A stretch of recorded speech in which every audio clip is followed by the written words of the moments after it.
Miles, tough loss, no doubt, but what's attributing, you think, to the success that the offense is having so far this season, especially in the passing game? Yeah, I think our preparation has been excellent this year. Guys staying late, guys showing up early. There's a lot that goes into this offense, and I think everyone has just really dived into the preparation, making sure that they know their job. That goes into the small details to the big picture things, and I've just been really proud of everybody diving into their preparation and knowing their assignment. How impressed are you with how good Chris Brazzle looked yesterday or Saturday? Yeah, man, Chris has talent that you can't coach. Chris has talent that you can't teach, and it was just awesome to go out there and see him just play his ball. Miles, what's your message as a leader to this team? Coach Heupel said afterwards, it should hurt, soak it in. Kind of what's been your message to the guys that you've spoken with today, just to turn the page and go get ready to play, and how do you use Saturday to help you?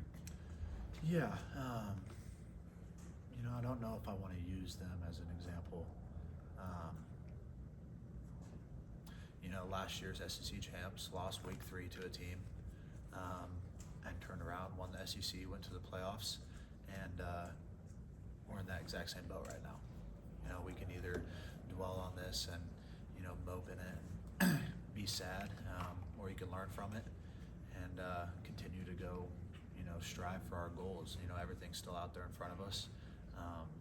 Watch the film, learn from it, feel sorry for yourself for a very short amount of time, but we got a game that we got to play on Saturday, and we still have all of our goals out in front of us. What did you learn about this team Saturday that you think will help you guys moving forward? Man, the biggest thing I was, just really proud of our guys that, man, no matter what happened, we went out there and fought. No matter what happened with Georgia's offense, no matter what happened with our defense, and the score was 0-0, and we went out there and we played our butts off. And I'm just super proud of how the guys fought and super proud of how they responded to adversity. How important was it to see that end game that you guys did continue to fight, after an explosive first quarter, and you continued to fight the rest of the way?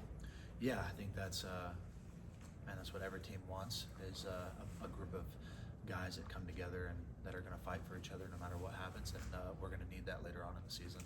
How tough is it to move on? Because obviously the moment on Saturday, it's pretty brutal. Then you have to go back and watch it, and you see this play or that play maybe could be the difference. Does that make it tougher as you review it to kind of move past it?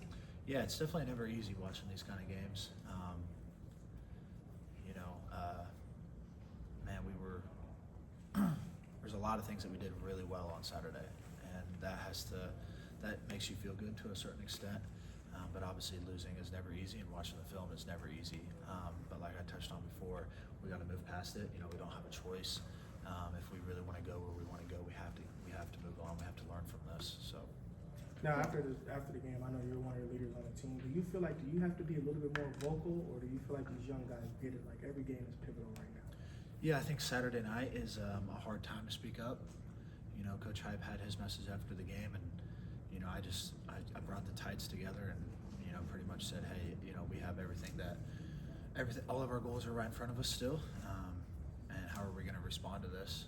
And whenever we come in on Monday, we're going to watch the film, and after that, I don't want to see anyone feeling sorry for themselves and moping about it. We got to move on. And so that was my message to the Tights, and we have a bunch of mature guys in that room, and they've handled it really well. And we got UAB on Saturday that we got to prepare for. Miles, how do you guys stay in rhythm offensively? Obviously, it was perfect in the first quarter. Then you had the lull, kind of fell out of rhythm. How do you guys stay in rhythm and not have those stretches like you had Syracuse, obviously, at one point, and then Saturday, where you guys struggle to move the ball like that? Yeah, I think, like I touched on earlier, our preparation, details in everything that we do, but it's never going to be perfect. You come out and score 21 points in the first quarter. It's very unrealistic, to go score 80 points against Georgia. And they have good players too. They're going to make plays, and we know that. And I think never getting too high, never getting too low, and just staying consistent. And that no matter what the scoreboard is, just preparation, details, and everything that we do, making sure that if you have a route at 6 yards, you're at 6 yards, not 8 yards. Just little stuff like that that we can continue to clean up. Despite the final result, the offense was efficient, looked good on Saturday. What are some things that you can kind of take forward and also learn from moving forward? Yeah, I think it gives you a lot of confidence. You know, Georgia has a really good defense, and you put up 41 points. You know, I think that you can take a lot of good from that, and it kind of shows you where you're at, and it shows you what you need to get better at. But it gives you that confidence that, you know, we can go out and play with anybody. Miles, how much can some of those deep shots that you guys have been really good at this year, those explosive plays, how much can that pay off for you down the road when teams have to account for that and be aware of it? Yeah, I think you know, the game of football is beautiful because everything ties into it itself. You know, when you get the run game going and those safeties have to come down a little bit to fit into the box, that just opens everything up. That's one thing that I love about this game is that the run game complements the pass game and the pass game complements the run game.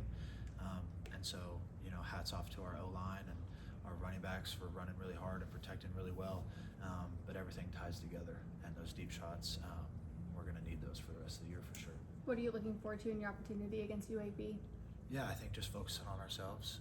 You know, every week, nameless and faceless, what can we do to make Tennessee better? Thanks, Miles. Thank you. Thanks, guys. Thank you, Miles.